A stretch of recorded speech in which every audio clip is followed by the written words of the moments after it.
Mathematics ఎంపీసీతో అవకాశాలు ఎక్కువ. అక్కడ నేను ఒక రైడర్ పెడతా. మ్యాథమెటిక్స్ అనేది ఎడ్యుకేషన్కి చాలా అవసరమైంది.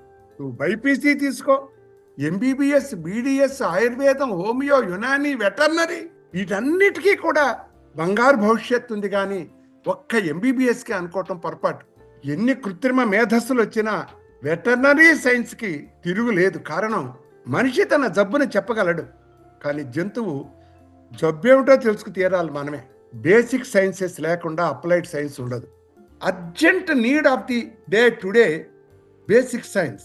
నా ఉద్దేశం BSc MPC, BSc BZC, BSc horticulture, BSc computer science, BSc home science, BSc biochemistry, BSc microbiology, BSc biotechnology, BSc anthropology, BSc dairy science, BSc oil technology. ఎన్ని ఉన్నాయనుకుంటున్నారు?